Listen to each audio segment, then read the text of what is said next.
Hello everyone, welcome to my YouTube channel Sunita Srivastava Gyanshala. और बच्चों, हम आगे पढ़ना शुरू करते हैं अपनी इंग्लिश की ग्रामर की क्लास में। हम बच्चों पढ़ रहे थे वर्ब, और वर्ब के बारे में हमने पढ़ लिया था कि कौन कौन से जो वर्ब होते हैं, और उसके अंतर्गत हम लोग ऑक्सिलरी वर्ब के बारे में पढ़ रहे थे, और उसके अंतर्गत भी हम लोग पढ़ रहे थे मॉडल ऑक्सिलरीज, जिसमें हम लोगों ने कैन, कुड, विल, शुड बहुत सारे ऐसे पढ़ चुके हैं। और अब हम आज पढ़ेंगे यूज ऑफ मस्ट, यानी मस्ट यानी जरूरी, यानी ऐसा ही होना चाहिए, ये काम ऐसा ही होना चाहिए। तो यहाँ पर बच्चों हम देखते हैं कि सबसे पहले इसके पॉइंट्स हम लोग देख लेते हैं कि नेसेसिटी शो करने के लिए, यानी आवश्यकता जहाँ पर दिखानी हो, आवश्यकता की बात हो, वहां पर इसको हम किस तरीके से प्रयोग करेंगे। I must finish the work before Sunday, यानी संडे से पहले हमें ये काम करना ही है, ऐसा ही होना चाहिए, यानी ऐसा ही करेंगे। तो यहाँ पर मस्ट का प्रयोग किया गया है। ऑब्लिगेशन यानी दायित्व क्या है आपका। Everyone must love his Motherland, यानी अपनी मातृभूमि की हमें जो है हमेशा उनसे प्यार करना चाहिए, यानी मस्ट। ऑब्लिगेशन यानी दायित्व के बारे में बताया गया यहाँ पर। प्रोहिबिशन, बिलीफ, कंपल्सन और एडवाइस, इन परिस्थितियों में भी मस्ट का प्रयोग हम लोग करते हैं। जैसे he must be a learn man, यानी बिलीफ किया, हमें विश्वास है कि वो बहुत ही लर्नड मैन है। इसके बाद तीसरे नंबर पे the principal must be in his office, यानी यहाँ पर जो आपको बताया गया है कि ऐसी परिस्थितियां होती है, इससे कोई कंक्लूजन निकलता है कि यानी यहाँ पर देखिए आप कि the principal must be in his office, यानी प्रिंसिपल को ऑफिस में होना ही चाहिए। अगला आपका डिटर्मिनेशन यानी दृढ़ निश्चय, जहां पर दृढ़ निश्चय की बात आती है, एक एग्जाम्पल से हम समझते हैं इसको। I must reach Shimla by 4 o'clock, यानी 4 बजे तक हमें शिमला पहुंचना ही है। फिर इसके बाद अपरिहार्य परिस्थितियां, इसको नहीं टाली जा सकती कि वन हु इज बॉर्न, यानी जो एक पैदा हुआ है, मस्ट डाई, वो मरेगा जरूर। तो यहाँ पर इन परिस्थितियों में हम जो है यूज ऑफ मस्ट का प्रयोग करते हैं। ऐसे बहुत सारे अदर एग्जाम्पल्स हैं, और इनको एग्जाम्पल के द्वारा ही बहुत अच्छे से समझा जा सकता है। बच्चों, आपको हम वर्कशीट तो देते ही हैं, साथ में इन सब एक्सरसाइज की फाइनल वर्कशीट भी, उसमें भी बहुत अच्छे से इसकी आपकी प्रैक्टिस हम कराएंगे। तो हम देखते हैं कि अगला हमारा कौन सा है। यहाँ पर हम बच्चों देखते हैं use of art too. Art too का यूज यहाँ पर दिखाया गया, जिसका मतलब है सजेशन। यहाँ पर आर्ट टू का यूज जैसे कि मस्ट का हमने जो एक जरूरत के लिए यूज किया था, उसी तरीके सजेशन, एडवाइस दी जाती है यहाँ पर, यानी एक सजेशन जो वो स्ट्रॉन्ग सजेशन समझ लीजिए। सबसे पहला मॉरल ऑब्लिगेशन, यानी हमारा जो नैतिक कर्तव्य है वो क्या है। यहाँ पर देखिए बच्चों, you ought to obey your teacher, यानी हमें अपने टीचरों का कहना मानना ही चाहिए, उनकी आज्ञा माननी ही चाहिए। एक तरीके का ये सजेशन दिया जा रहा है यहाँ पर। स्ट्रॉन्ग पॉसिबिलिटी, यानी बहुत मजबूत जो हमारा एक होता है, पॉसिबल होती बात, जैसे our team is very strong, यानी हमारी टीम बहुत मजबूत है। It ought to win the match, यानी हम मैच जीत जाएंगे। यहाँ पर भी पॉसिबिलिटी दिखाई गई है, संभावना दिखाई गई है कि ऐसा है तो ऐसा होना ही चाहिए। अगली बात तीसरा देखिए, you ought to love our country, यानी हमें अपने देश से प्यार करना ही चाहिए। यहाँ पे भी मॉरल ऑब्लिगेशन का ही किस तरीके से ये नैतिक कर्तव्य यहाँ पर दिखाया गया है।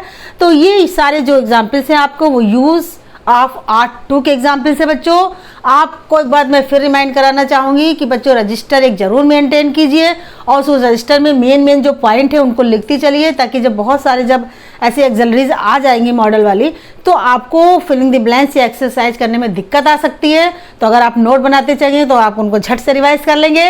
अब देखिए आगे कौन सा यूज करते हैं हम। यूज ऑफ नीडेंट, नीडेंट का यूज किस तरीके से था वो बच्चों हम देखेंगे।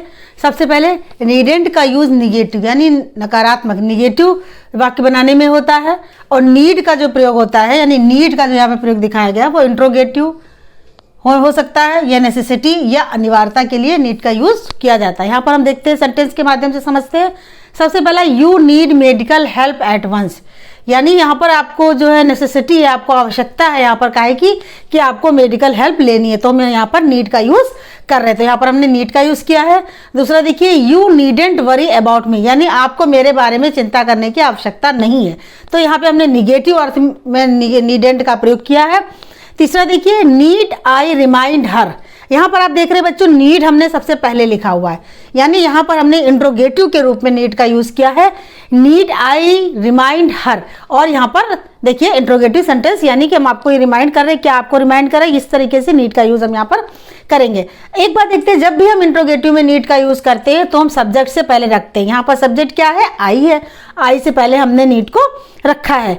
और एक बात और बच्चों ध्यान देनी है कि नीड का या नीडेंट का यूज़ जो है हम केवल प्रेजेंट टेंस में ही करते हैं, और ये लिख भी दिया है मैंने पॉइंट, ताकि आप इसको जब भी भूल जाएं आप इसको दोबारा से इसको देख लें। अब आगे हम बढ़ते हैं बच्चों। यहाँ पर बच्चे देखिए यूज ऑफ यूज टू का हम किस तरीके से यूज करते हैं मॉडल ऑक्सिलरी में।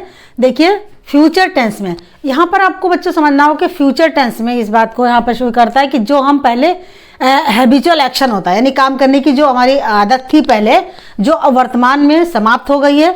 जैसे we use to play cricket when we were young, यानी जब हम यंग थे तब हम क्रिकेट प्ले किया करते थे। तो इस तरीके से बात बताई गई है।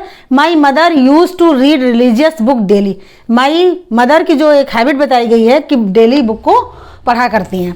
दूसरा, my grandmother use to tell us good story, my जो ग्रैंड मदर है वो इसको गुड स्टोरीज टेल किया करती थी।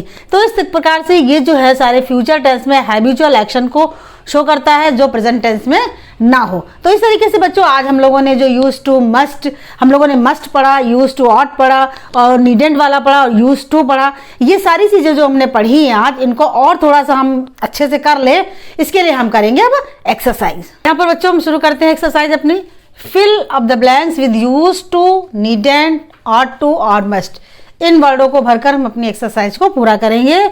और आपको फिर मैं बता दूं कि इस एक्सरसाइज को पूरा करने के लिए आपको पिछले पॉइंट्स याद करने होंगे।